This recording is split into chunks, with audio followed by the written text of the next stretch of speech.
Beatriz Preciado, filósofa, ha escrito un libro que ha sido aclamado por la crítica gala como una de las propuestas intelectuales más influyentes y provocadoras en lo que va del siglo. Me interesa la originalidad de las teorías de Beatriz para aquellos hombres machistas que solo adjudican a la mujer 4 roles, o madre, o virgen, o puta, o tonta. El encuentro con esta mujer inteligente será una saludable sorpresa. Te voy a decir por qué quiero estar contigo hoy. Mira, yo siempre he pensado que el intelecto no se debe estancar. Es decir, cuando tenemos ideas estancadas que nos duran toda la vida, se convierten en tumores. Yo creo en un pensamiento fluido, siempre nuevo, cambiando con el mundo. El universo está en continua expansión. El que no cambia, retrocede. Entonces, a mí me interesan mucho, mucho, mucho las ideas nuevas que me muestren algo, otra concepción de la realidad. Tú, para mí, me sorprendes. No puedo decir que pueda estar de acuerdo contigo o no, esa no es la cosa. Pero sí me da un placer inmenso tu visión diferente del mundo. Puede chocar a muchos, pero qué bueno. Si choca a muchos, las ideas estancadas tendrán oportunidad de hacerse fluidas y tratar de comprenderte. Ya. ¿Eres profesora dónde y de qué?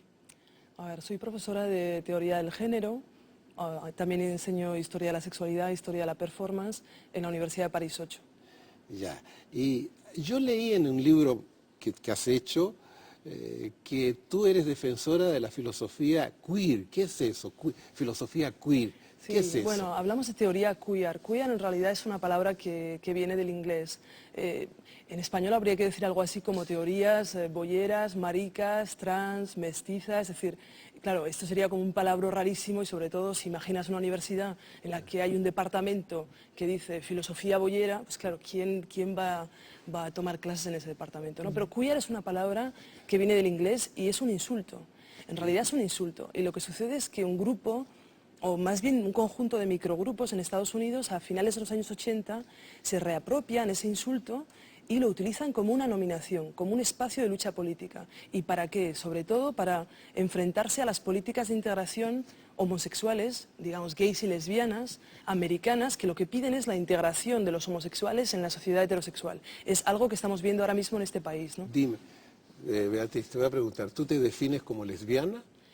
Bueno, realmente creo que me definí como lesbiana, sobre todo porque bueno, nací en Burgos, en una sociedad extremadamente católica, conservadora, de derechas, que me definió como lesbiana. Es decir, yo siempre, antes de que yo me definiera, fui definida justamente a través del insulto en el colegio. Es decir, toda mi vida he sido definida como boyera, marimacho, camionera. ¿Y cómo te defines ahora? Ahora mismo me defino más como transgénero, porque no creo que... ¿Qué es transgénero?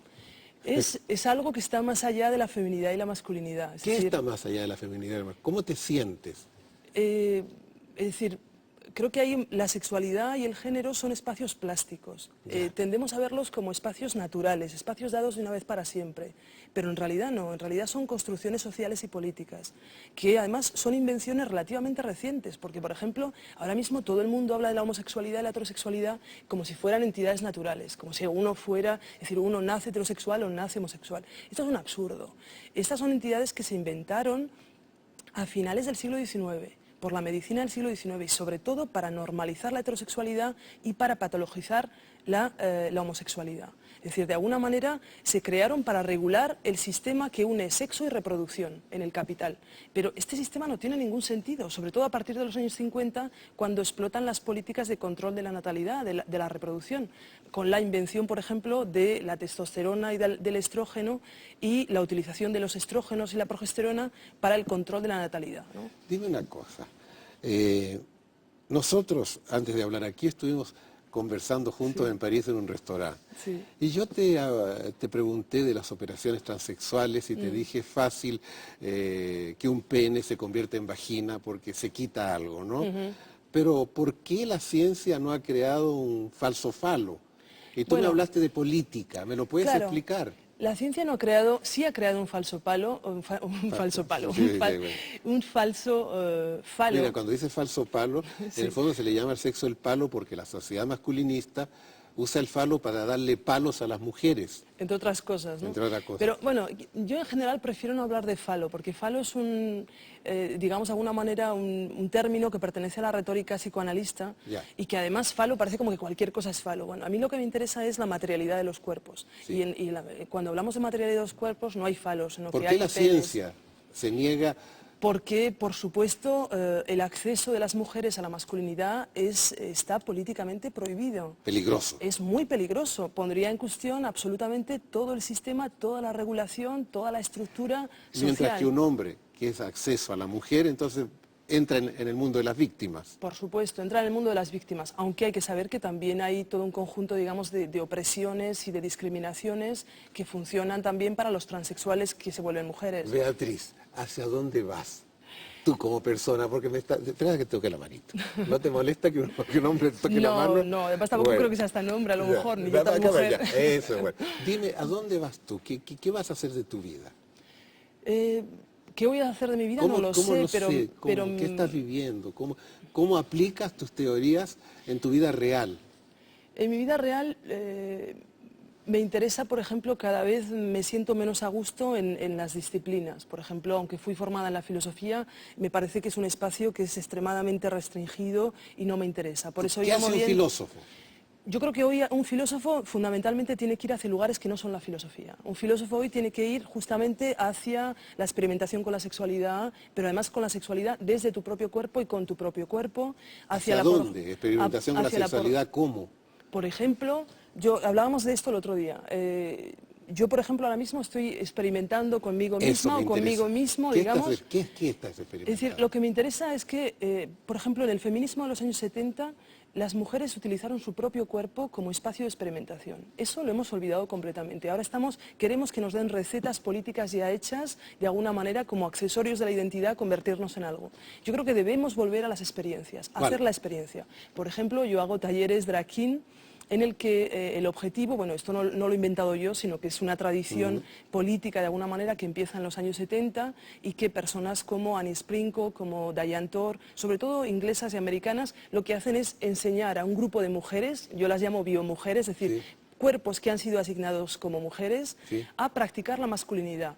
¿Y qué es practicar la masculinidad? Practicar la masculinidad es simplemente habitar el espacio público con un poder, un empoderamiento y una libertad que normalmente las mujeres no tenemos. Eso dice que tomas testosterona. Testosterona. Ahora, sí. Cuéntame de eso. Bueno, esta es la cosa más complicada, quizá no la debería decir en televisión, porque entre otras cosas la testosterona es una hormona, es lo que se llama la hormona masculina, que normalmente lo que produce es la pilosidad, el cambio de voz, el hecho de que crezca el clítoris, bueno, una serie de cosas que normalmente se entienden como un paso en el proceso de transformación hacia la masculinidad, pero a mí lo que me interesa la testosterona es utilizarla como una droga política. Claro, ¿Cómo es eso? ¿Cómo es eso? Bueno, pues a ver, la testosterona, te la enseño porque... ¡Qué maravilla! Te he prometido que te la traía. Estamos en secreto, aquí nadie nos ve. Nadie nos ve, y sobre todo que no nos vea la ciencia, que no nos vea las instituciones jurídicas. Sí. Bueno, pues esto es un pequeño paquete de 50 miligramos de testosterona en gel y yo creo que, por ejemplo, lo que no se puede entender hoy es cómo la ciencia ha administrado a las mujeres de una forma sistemática y sin preguntarles absolutamente nada, dosis ingentes de estrógenos como medio contraceptivo. ¿Y es decir, la testosterona qué? La testosterona es, en principio, la hormona de la masculinidad, pero cualquier mujer podría tener acceso a la testosterona no para volverse hombre, sino simplemente para experimentar modificaciones en su propio cuerpo que tienen que ver, por ejemplo, simplemente... ¿Pelos?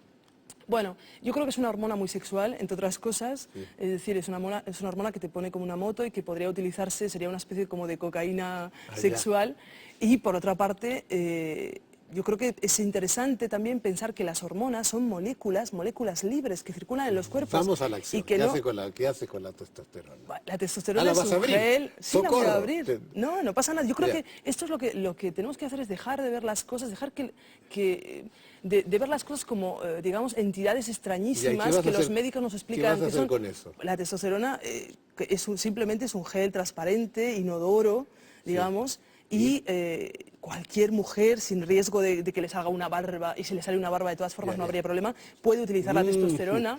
¿Quieres un poco de testosterona? Bueno, ponme un poquito. Un poco de testosterona.